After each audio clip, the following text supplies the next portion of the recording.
Allez, c'est parti pour une nouvelle conférence dédiée aux paratonnerres avec notre partenaire présent évidemment dans le village partenaire Indelec. Merci Sylvain Fauveau d'être avec nous. Top départ d'une conférence pour parler de cet outil indispensable pour la protection des biens et des personnes.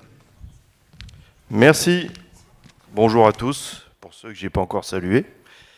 Eh bien, c'est parti, top chrono. Alors, ici, on va explorer, enfin, on va plutôt survoler, parce qu'il y a beaucoup de choses à dire, hein, et on ne peut pas s'éterniser. Eh bien, la protection foudre, hein, depuis, on va dire, le début, hein, qui est grosso modo le milieu du XVIIIe siècle, jusqu'à maintenant, voilà. Alors, voici le plan, hein, voilà, donc un peu d'historique, ensuite, les premières protections foudre, hein, parce qu'il y a bien une première fois, n'est-ce pas?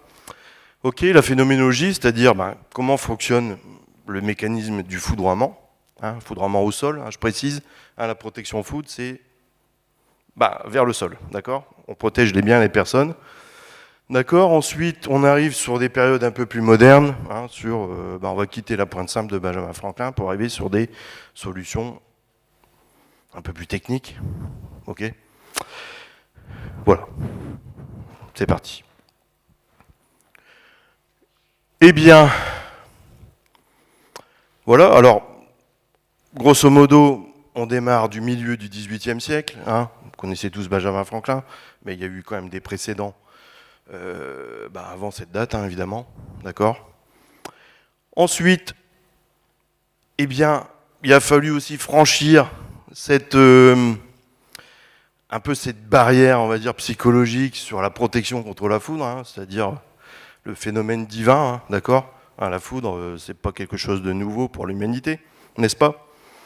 D'accord. Bon, ensuite, une fois qu'on a un peu débroussaillé le terrain, on trouve des solutions, et ces solutions deviennent normalisées, d'accord, normalisées, parce qu'on a des paramètres importants à respecter pour assurer une bonne protection contre la foudre. D'accord? Voilà. Ensuite, eh bien,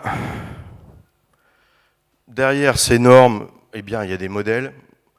Et ces modèles sont basés sur la recherche sur le phénomène foudre.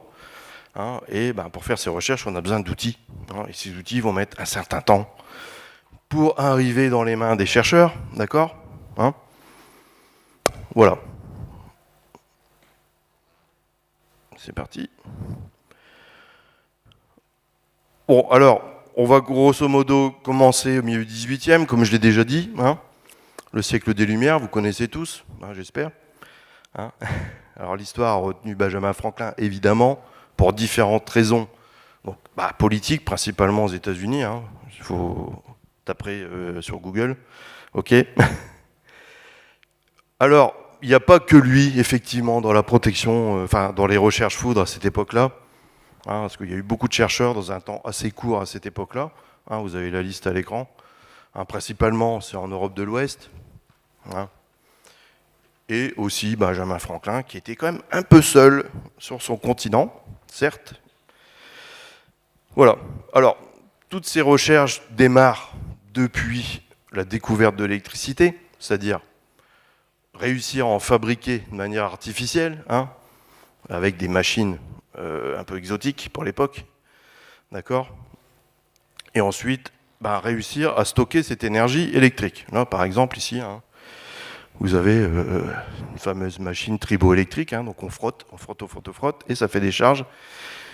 Mais ces charges, évidemment, si on veut s'amuser avec, c'est quand même plus sympa de les stocker. Voilà.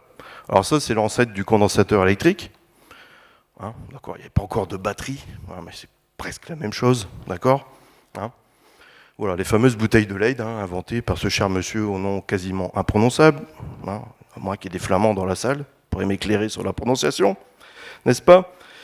Eh bien, si on veut créer beaucoup d'électricité, c'est-à-dire une forte tension ou beaucoup de courant, hein, on peut faire des assemblages ici en parallèle ou en série ou les deux. Voilà. Ça, je peux faire des grands arcs, si je veux, hein, si je mets en court-circuit cette batterie de bouteilles de Leyde, hein, cette batterie de condensateur, eh bien, je vais pouvoir créer des arcs intéressants et m'amuser avec. Voilà.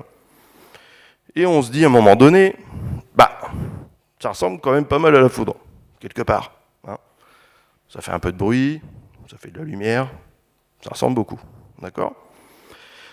Alors, ça va être quoi la suite de l'opération ? Bah, c'est de faire toute une suite d'expériences, d'accord ? Bon, alors je vais revenir en arrière, je vais un peu trop vite. Bon, on fait des arcs, on s'amuse bien, mais si on veut se rapprocher de la phénoménologie foudre, eh bien, il nous manque un petit aspect qui est le suivant, qui est l'effet de pointe, qu'on a déjà observé depuis déjà un certain nombre de siècles, l'effet qui s'appelle l'effet de pointe, hein, qu'on a beaucoup observé sur la marine à voile, qui est ce qu'on appelle les feux de Saint-Elme. Hein, ça vous parle peut-être. Hein, en fait, c'est de l'ionisation hein, qui se produit au sommet des mâts des bateaux, donc bateaux en bois. Hein, ça marche mieux avec des mâts en bois. Et en fait, ici, l'effet de pointe va concentrer le champ électrique de l'orage et créer une ionisation qui va être visible. D'accord ? Ok ?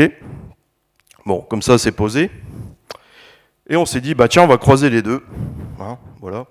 Et bien ici, l'expérience de l'époque, c'est, je vais suspendre une sphère que je vais polariser avec mes fameuses bouteilles de LED fraîchement inventées, hein, mon stock d'énergie électrique. Hein, et par exemple, ici, je vais ajouter une aspérité à cette sphère. Donc, un effet de pointe, hein, d'accord ? Et les lignes de champ électrique, ici, vont se concentrer et franchir cette fameuse barrière diélectrique, hein, parce que l'air, c'est un isolant électrique.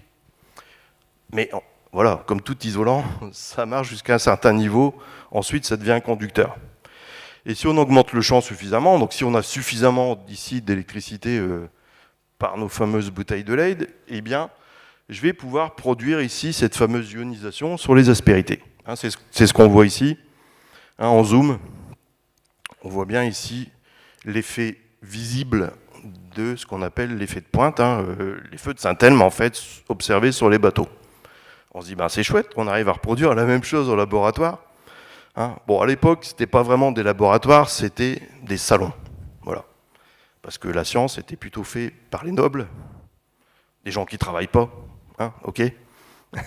Et pour s'occuper, on fait des expériences entre amis, entre gens de bonne société, dans des salons autour d'une tasse de thé, parce que c'est l'époque, hein, d'une tasse de chocolat ou d'une tasse de café.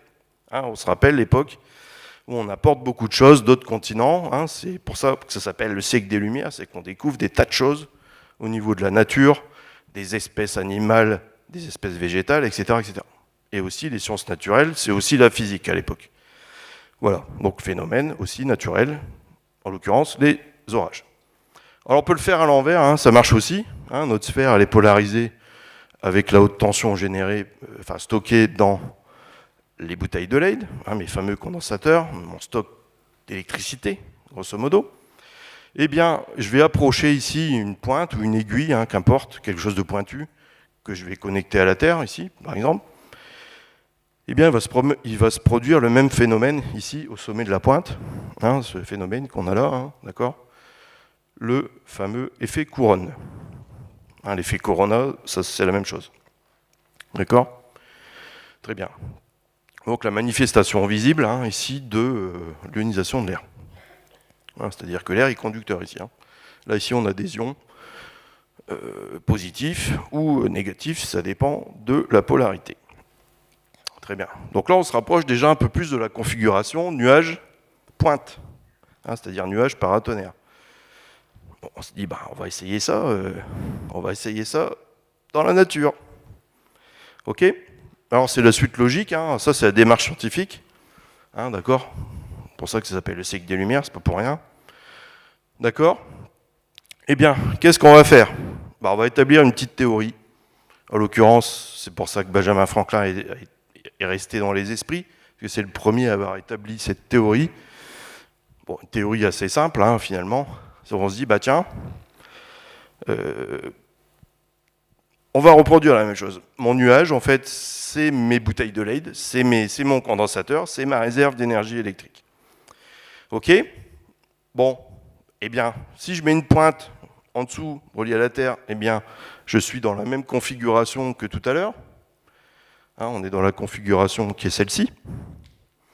Eh bien, qu'est-ce qu'on a observé quand on expérimente en laboratoire ce genre de configuration? On observe qu'au bout d'un moment donné, j'ai mes petites effluves ici, ce qu'on voit ici, au bout d'un certain temps,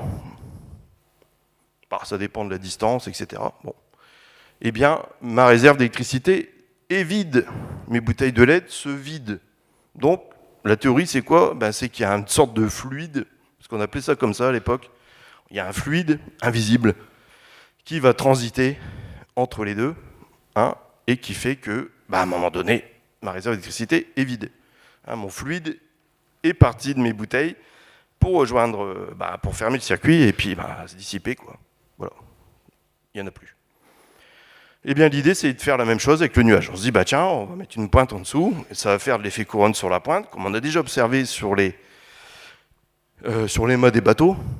On sait que ça fonctionne parce qu'on l'a observé déjà. La démarche scientifique, c'est aussi l'observation. On observe, on analyse, on établit des théories, et on expérimente. Et on vérifie si ça matche avec la théorie, sinon on modifie, et puis on reboucle. OK ? Voilà, donc le but, c'est de décharger à distance le nuage, sans faire d'arc. Bon, on se rend compte que finalement, ça ne marche pas aussi bien qu'en vrai dans les laboratoires, d'accord ? En fait, le courant, il n'est pas assez fort. Le courant émis par l'ionisation de la pointe, il n'est pas assez fort. Il faut des heures et des heures et des heures et des heures pour que les ions puissent monter et neutraliser les charges dans le nuage. Donc finalement, c'est un peu utopique. Bon. Mais on va quand même faire des expériences. Voilà. Alors ici, c'est des expériences qui sont faites en France, parce que l'idée de Benjamin, c'est-à-dire décharger le nuage à distance, en fait, il n'a pas vraiment réalisé cette expérience. Et en parallèle, il y a des gens en France, toute une ribambelle de chercheurs, bon, ça ne s'appelait pas comme ça à l'époque, vont expérimenter, d'accord ?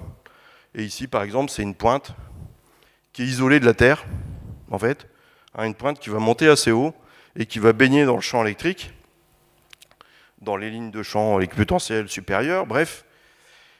Et entre le bas de la pointe, qui du coup va se retrouver à un potentiel plus élevé que celui de la Terre, eh bien, si on approche ici, en fait, là, c'est une barre en fer, reliée à la Terre, tenue par un expérimentateur, comment dire, un petit peu couillu, on va le dire. Okay. On est au XVIIIe siècle, on peut le dire. Eh bien, quand on approche cette barre en fer connectée à la Terre, eh bien, on se rend compte que, on voit cette fameuse effluve de ionisation, parce qu'entre le bout de la barre et ici le mât, une différence de potentiel importante. Voilà. Un peu comme la sphère avec la pointe que je vais approcher, on va avoir des effluves. Voilà. Donc on vérifie en réel que, en fait, il se produit la même chose. Waouh, super. Donc là, on a encore coché une case. Voilà. Donc on prouve bien en fait que l'orage est bien de nature électrique, parce qu'on observe exactement les mêmes choses en labo qu'en nature, dans les mêmes conditions expérimentales. Voilà. Alors ensuite, il y a le fameux cerf-volant, vous connaissez tous, n'est-ce pas, de ce cher Benjamin. Eh bien, quand on regarde les dates, on voit que c'est assez simultané, les expériences en France et les expériences aux US. Bon, on ne va pas refaire la polémique de qui c'est qui l'a fait en premier, mais les dates existent dans la littérature. Okay. Alors, il n'y avait pas les mails à l'époque, et un courrier pour aller d'un continent à l'autre, ça mettait un certain temps, ça mettait genre 2 mois, voire plus. Bon, voilà. Les expériences ont été faites de manière simultanée. Alors en France, les expériences étaient menées de manière beaucoup plus aboutie. Ici, avec un fil conducteur, alors qu'ici, c'est plutôt un fil de chanvre plus ou moins humide. Ici, on a vraiment quelque chose de plus abouti. Voilà. Et qu'est-ce qu'on a observé? Que, entre ici la partie conductrice et la partie isolante, on pouvait avoir des amorçages ici, à cause de la différence de potentiel, parce que ici, le cerf-volant va chercher des potentiels électriques beaucoup plus élevés, et on observe du coup une différence de potentiel. Voilà. Bon, ça n'a rien d'exceptionnel, mais on l'a vérifié. Et on s'est rendu compte que ça matche toujours la théorie. Voilà. Alors, comme on s'est rendu compte, qu'on ne pouvait pas décharger à distance le nuage, rien qu'avec l'ionisation de la pointe, les ions qui montent avec le champ électrique pour aller se recombiner avec les charges négatives du nuage, bon, c'était un peu utopique. Alors, qu'est-ce que Benjamin a fait? C'est dit, tiens, je vais peut-être quand même expérimenter en nature, je vais installer des pointes sur des bâtiments, et on va voir ce qui se passe. Donc, notamment à Philadelphie, c'est sa ville, c'est la ville où Benjamin habitait, d'accord. D'ailleurs, il était imprimeur, vous savez ça. Il était imprimeur, il a commencé sa vie en tant qu'imprimeur, pendant un certain temps, avant d'être ambassadeur à Paris. Ok. Bon alors, qu'est-ce qui s'est passé? Il s'est passé que les paratonnerres installés par ce cher Benjamin se sont fait impacter par la foudre. C'est-à-dire qu'il y a un arc nuage-sol qui est venu se connecter sur le paratonnerre. Et là, on s'est dit, finalement, ça marche quand même d'une manière différente, mais ça fonctionne quand même. Voilà. Alors, il y a d'autres personnes qui, effectivement, l'ont payé cher, d'accord, comme ce cher monsieur ici. Ce professeur Richman, en fait, lui, c'est bien une expérience de salon. On disait tout à l'heure que les chercheurs se réunissaient dans les salons. Eh bien, lui, pour ne pas être mouillé par les orages, a fait traverser le paratonnerre dans sa maison. Il a fait un petit trou, et puis le paratonnerre traverse son salon. Et il fait ses petites expériences autour, voilà. Sauf que il s'est fait foudroyer, parce que quand la tige est frappée par la foudre, si on est à proximité, on peut se faire amorcer. Ok. Et bien, c'est ce qui s'est passé. Voilà. Bon, alors, le résumé de tout ça, c'est qu'effectivement, on peut très bien protéger des bâtiments avec des tiges reliées à la terre. On ne décharge pas à distance, on prend juste un arc et ça fonctionne. Évidemment, il faut relier à la terre de manière efficace. Ensuite, les premières ici réalisations, ce sont c'est l'église ici qui se trouve à cet endroit, d'accord, pas très loin de Dijon. Voilà. Donc, ce qui est amusant, c'est que les chercheurs à l'époque, il y avait un certain nombre c'était des hommes d'église, ce qui peut paraître assez curieux, parce que la science et l'église, ça n'a pas fait bon ménage pendant un moment. Bon, certes, voilà. Donc c'est de la pointe simple, d'accord. Alors le souci à l'époque, c'est que attirer la colère divine, c'est peut-être pas une super idée, d'accord. Il y a des gens qui se sont vraiment élevés contre ça, comme d'autres choses d'ailleurs dans le progrès scientifique, le progrès technique, il y a souvent des réticences. Bon là c'est une réticence divine, attention, ça rigole pas.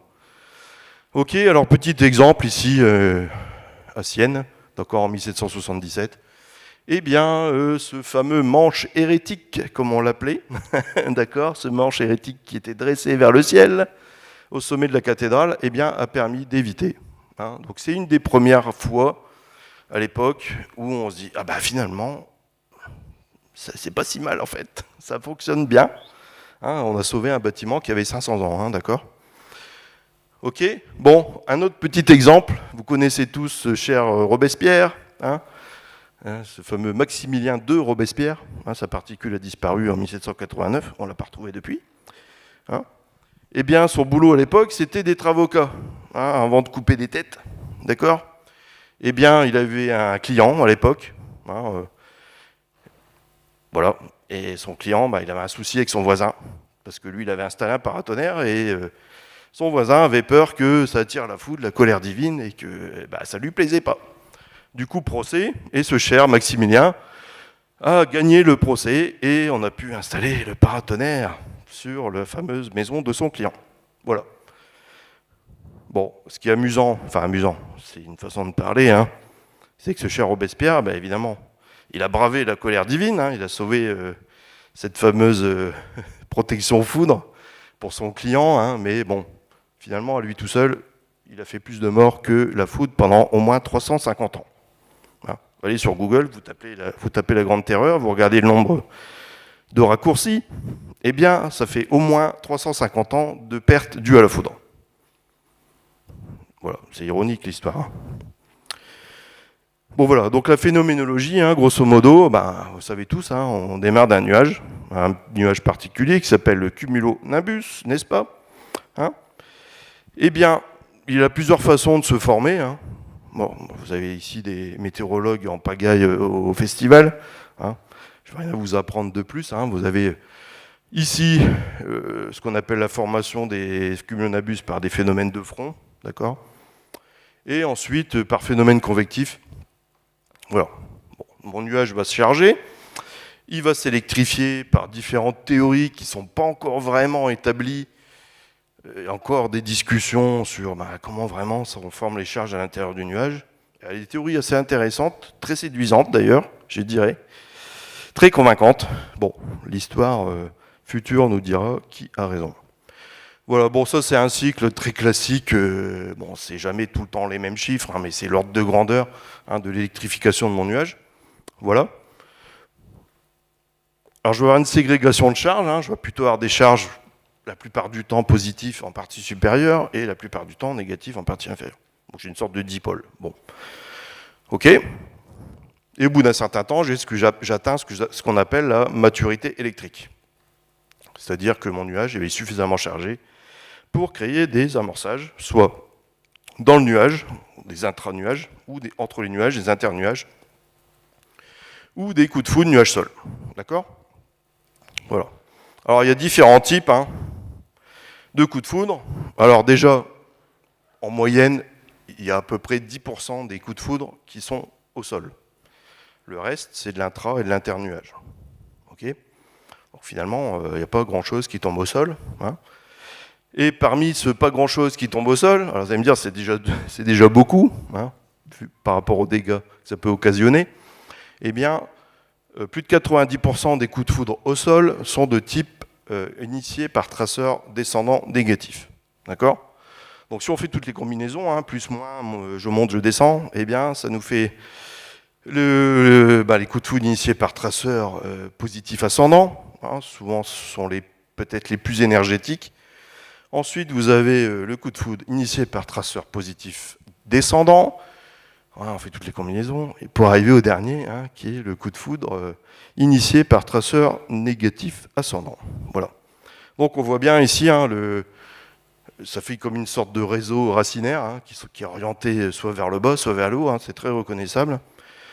Et plutôt ce genre de type, ce type de coup de foudre, le coup de foudre initié par traceur ascendant, eh bien, c'est plutôt sur les structures de très grande hauteur.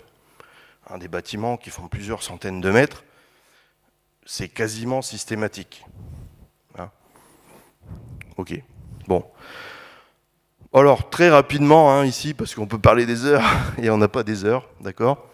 Alors, grosso modo, le potentiel électrique du nuage est estimé à environ 100 millions de volts, 100 mégavolts, ok ?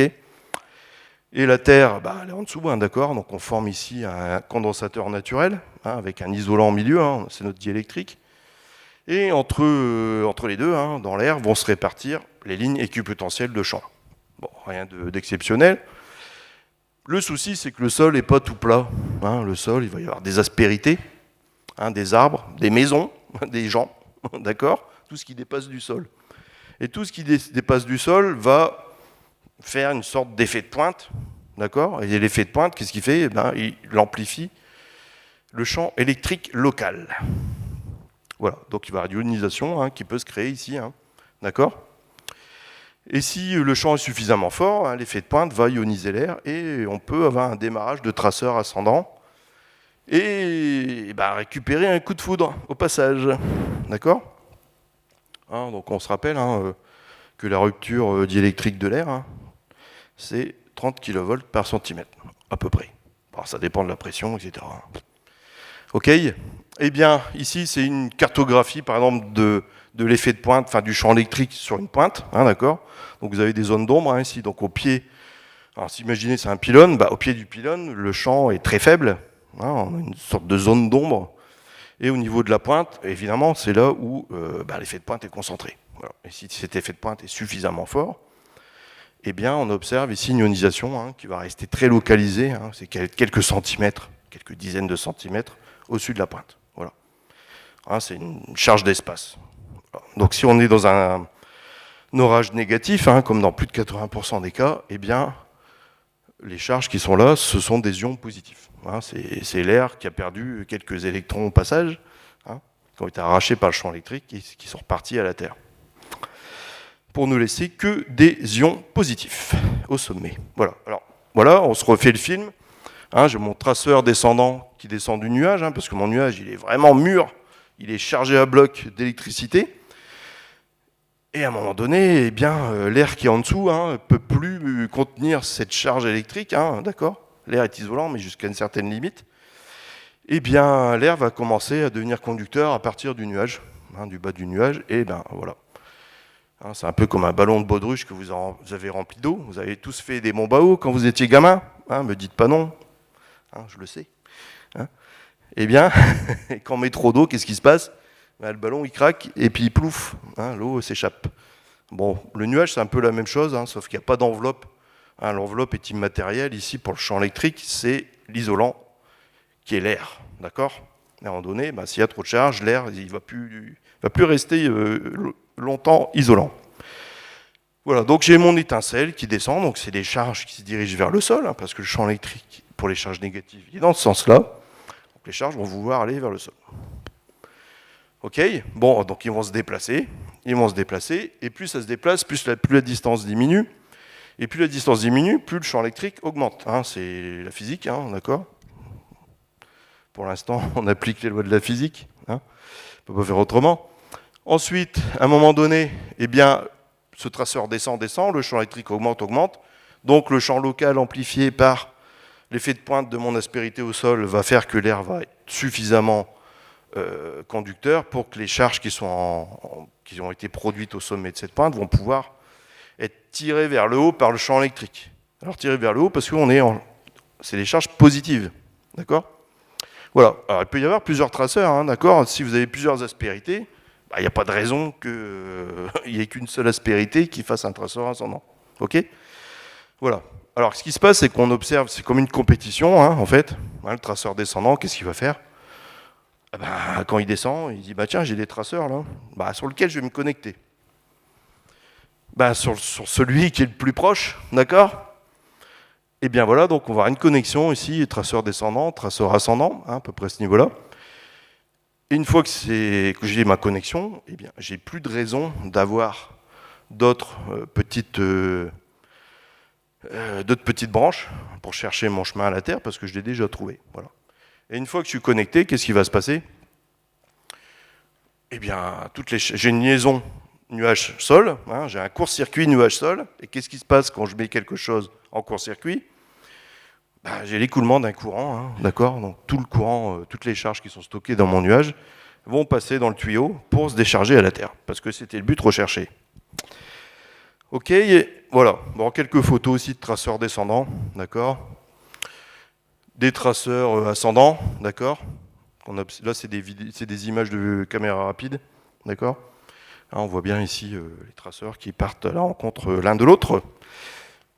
Là, c'est ma connexion, hein, d'accord ? Alors ça, c'est des photos. C'est pour ça qu'on voit encore les racines, les branches sur le chemin. Voilà. Ensuite, une fois que j'ai établi ma liaison nuage-sol, eh bien, j'ai un écoulement de courant, hein, d'accord, ok, c'est l'arc en retour. Ok, bon, ensuite j'ai les arcs subséquents parce que j'ai plusieurs poches de charge dans mon nuage. Et chaque poche va se vider successivement dans le tuyau. Voilà, et là c'est ce qu'on observe ici, c'est sur un de nos sites d'essai, hein, on a une sonde de courant sur le paratonnerre. Et on mesure les impulsions de courant, hein, et il peut y avoir un certain nombre, hein, ça peut aller de 1 jusqu'à 17. Peut-être plus, hein. Pour l'instant j'en sais rien, ce que j'ai observé c'est jusqu'au moins 17 arcs successifs. Voilà. Avec une durée qui est très très variable. Hein. Ici, dans l'exemple, c'est 1,8 millisecondes pour avoir tout mon coup de foudre, mais ça peut être beaucoup plus, ça peut aller jusqu'à 1 seconde. Voilà. Ensuite, on va traîner la pointe simple, hein, depuis 1753-54 jusqu'à 1914, où ce cher monsieur a inventé un paratonnerre radioactif. Radioactif, pourquoi ? Parce qu'on va mettre des sources ionisantes sur le paratonnerre. On s'est dit, tiens, source ionisante, ça va ioniser l'air, ça va aider à faire des une meilleure capture. Bon, ça n'a jamais été vraiment prouvé. Non, même certain que ça ne fonctionne pas. Bon, alors les paratonnerres radioactifs deviennent interdits, hein, en 1986, en France en tout cas, hein, parce qu'on se rend compte qu'on dissémine des sources radioactives un peu partout, c'est pas terrible. Hein, donc on va forcer le marché à créer de nouvelles techniques, hein, d'accord ? Bon, alors le souci c'est quoi ? C'est que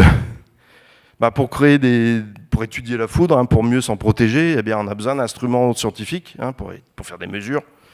Hein, et il y a plus d'un siècle, il n'y avait pas grand-chose au niveau équipement de mesure. Hein, d'accord ? Alors il y avait les premiers, on va dire voltmètres ou ampèremètres, qui étaient quand même très, très lents par rapport au phénomène foudre. D'accord ? Donc c'était pas pratique pour faire des mesures sur le courant de foudre. Hein, et on n'avait aucun moyen de visualiser les formes d'ondes. D'accord ? Eh bien, on a inventé ici le premier oscilloscope mécanique. Hein, vous voyez que c'est des noms français. Hein. Ok ? Bon, c'est à partir vraiment de l'invention de l'oscilloscope à tube cathodique qu'on peut vraiment faire des mesures sérieuses sur le phénomène foudre et du coup avoir vraiment des données pour établir des nouvelles théories, expérimenter des nouvelles choses, etc. Voilà. Alors les premières expériences se sont faites souvent sur des lignes électriques parce que ça prenait la foudre hein, quand même. Donc on s'est dit on va observer des lignes et on va établir des théories. Voilà. Alors, c'est des théories qui restent très empiriques. Bon, ok. Après on a eu accès à des moyens de vision, hein, c'est-à-dire des caméras rapides ou des caméras thermiques, effectivement. Donc on augmente la quantité de données qu'on pourra utiliser et qui vont enrichir les théories ou établir de nouvelles théories. Voilà. Alors, ce qui a vraiment changé les choses, c'est la conception de générateurs de choc, c'est-à-dire créer des impulsions de très haute tension, hein, comme ici un générateur de Marx. Hein, ici, c'est le générateur des Renardières, l'ancien. Voilà. Donc, on peut créer ici générer des impulsions de type foudre, on va dire, avec des courants moins importants quand même, hein, jusqu'à au moins 6 millions de volts hein, dans cet exemple-là. Ce qui est quand même pas mal, hein. On peut faire des arcs de jusqu'à la dizaine de mètres, ce qui est quand même phénoménal pour l'époque. Hein, alors, c'est très coûteux, hein, voilà. Ça existe encore, c'est toujours utilisé, hein, c'est une techno qui date de 1923 hein, et c'est toujours vendu. Hein. On n'a pas trouvé mieux pour générer des grands arcs, ok ? Des arcs impulsionnels, hein, je rappelle. Hein. Donc on peut faire des tests hein, sur des avions, sur des maisons, etc. Hein, pour observer comment se comporte la foudre, établir des modèles avec différents protocoles expérimentaux. Hein, d'accord ? On peut tester des nouveaux paratonnerres, hein, parce que par exemple le radioactif c'était interdit, donc il a fallu trouver autre chose. Hein. Et bien ici par exemple on fait des tests de performance avec un générateur de Marx, hein, avec des arcs plus ou moins grands. D'accord ? Ensuite, on peut aussi faire des tests dans la nature avec des nouvelles techniques, par exemple la fusée ici, hein, ce qu'on appelle la foudre déclenchée par fusée. Hein. Donc grosso modo, hein, on envoie une fusée assez rapidement, dans un nuage bien chargé évidemment, et la fusée va créer un court-circuit nuage-sol, hein, parce que la fusée va dérouler un fil jusqu'au nuage. Un fil qui est connecté au sol par exemple. Et on va provoquer un court-circuit, hein, et vous voyez bien que là, c'est un coup de foudre bien droit, hein, et on n'en voit pas souvent des comme ça. Hein, donc là, c'est le fil qui se vaporise. Hein, d'accord ? Alors, il y a deux techniques, hein, le fil complètement conducteur ou conducteur en partie, et en partie inférieure, on est isolant, comme ça la foudre va pouvoir suivre son chemin pour frapper tel ou tel paratonnerre, suivant la performance de ce dernier. Alors pour ça, on a besoin évidemment d'outils, par exemple de mesure de champ électrique. Hein. Voilà, donc il faut savoir lire ce genre de graphique pour déterminer, je suis en face de quel phénomène orageux et à partir de quelle valeur je vais pouvoir envoyer ma fusée dans le ciel pour que ça amorce. Donc par exemple ici, hein, quand mon nuage est chargé de cette manière-là, je vais envoyer la fusée dans cette zone-là, avant que la foudre décide elle-même de tomber. Hein, parce que le but c'est d'envoyer le coup de foudre sur ma zone d'essai, sur ma zone de test. Ok, voilà. Alors ici quelques images de centres d'essai qu'on a montés dans plusieurs pays pour faire des expériences sur la protection foudre, sur les performances des paratonnerres. Okay. Donc il faut développer des fusées, d'accord. Si ça fonctionne, voilà, développer des moteurs de fusée qui correspondent exactement à ce qu'on a besoin au niveau accélération, vitesse, altitude. D'accord. Et quand on a de la chance, eh bien, on peut, si ça se lance, voilà, on peut réaliser ici des amorçages nuage-sol, comme on a vu, comme on voit à droite, là, à gauche. Et une vue un peu plus près, ici, du même phénomène. On va envoyer la fusée. Là, elle va bientôt partir. Voilà, elle part. Et ensuite, pouf, j'ai mon court-circuit. Et je peux tester des paratonnerres de cette façon avec tout le courant et toute la tension que j'ai besoin. Parce qu'en laboratoire, c'est soit beaucoup de tension avec peu de courant, ou soit peu de tension avec beaucoup de courant. On ne peut pas faire les deux en même temps. Voilà. Alors, si on continue les recherches, on remonte encore vers notre époque, eh bien, qu'est-ce qu'on a? Eh bien, on a la technologie laser. Bon. Donc, il y a eu beaucoup de choses qui ont été faites. C'est-à-dire déclencher les éclairs avec un laser et le guider. Bon, alors, ça nécessite des puissances considérables, comme on peut le voir ici. On est sur voilà, autant de zéro, d'accord. On a 7 terawatts sur des impulsions ultra courtes, sinon ça ne marche pas. Donc c'est des outils qui sont extrêmement coûteux, donc on peut faire des recherches comme ça. Et par exemple ici en Suisse, sur la montagne Santis, là, eh bien, on peut dévier, guider la foudre vers un paratonnerre qui se trouve au sommet. Donc, c'est des expériences assez hors normes. D'accord. C'est un laser qui coûte extrêmement cher. Bon, on ne peut pas vraiment l'utiliser. Bon, voilà. Alors, du coup, pour terminer, en fait, la protection foudre moderne, c'est quoi? C'est, il y a des normes. Donc, on utilise des professionnels de la foudre pour faire ce qu'on appelle l'analyse de risque foudre, pour étudier les risques. Donc, est-ce qu'on a besoin d'une protection? Oui, non. Si oui, va falloir faire un dossier pour étudier où est-ce que je mets des paratonnerres, où est-ce que je mets mes parafoudres. Et puis, je vais les installer avec des professionnels agréés et faire des vérifications périodiques. Voilà. Et donc, une protection foudre, c'est une capture. Donc je dois capturer la foudre et je dois aussi éviter que j'ai des perturbations indirectes, c'est-à-dire le rayonnement électromagnétique qui va être capté par le câblage de mon bâtiment. Donc les fameuses surtensions. J'utilise des parafoudres. Voilà. Donc ça, c'est les différents modes de perturbation, impact direct, perturbation conduite, remontée de terre, rayonnement, induction magnétique, etc. Voilà. Bon, voilà. Donc il y a différentes façons de faire. Des paratonnerres, des dispositifs d'amorçage, des pointes simples, des cages maillées, des fils tendus, des câbles de garde. Il y a plein de façons de faire. Tout ça, c'est normalisé. Ensuite, pour la protection indirecte, ça va être des parafoudres qu'on va installer sur les réseaux électriques, sur les réseaux informatiques, sur les liaisons de communication, tout ce qui est antenne, etc., radiocommunication, etc., et sur les lignes haute tension, on va avoir des parafoudres haute tension. Voilà. Donc voilà comment ça s'installe dans un tableau électrique. Vous êtes dans le tableau, vous mettez vos parafoudres en parallèle entre les conducteurs actifs et la Terre. Et si tout est bien calculé, ça limite les surtensions à un niveau tolérable. Voilà. Voilà. Donc grosso modo, tout ça, c'est le fruit de 250 ans de recherche, de progrès techniques qui ont permis d'améliorer les recherches et donc d'établir des protections foudre efficaces. Donc encadrées toujours maintenant par des normes, de la réglementation. Parce que la foudre, si ça tombe sur une usine, par exemple chimique, un dépôt pétrolier ou je ne sais pas quoi, ça crée des catastrophes naturelles, n'est-ce pas? On n'aime pas trop ça. Voilà. Alors le sujet n'est pas encore totalement exploré, et il y a encore des conférences sur le sujet, des recherches, des équipes partout dans le monde là-dessus. Voilà. C'est pas fini. Voilà. Je vous remercie. J'ai un petit peu débordé. Je suis désolé. Aucun problème. Merci beaucoup Sylvain Fauveau, qu'on peut applaudir, de la société Indelec, partenaire important évidemment du festival Chasseurs d'Orages édition 2025. Merci encore à vous Sylvain. Dans quelques instants, on partira de nouveau traquer les orages avec une nouvelle conférence en montagne et plus précisément dans le relief pyrénéen, au-dessus du massif pyrénéen, avec Maxime Daviron. Merci encore. Merci à vous.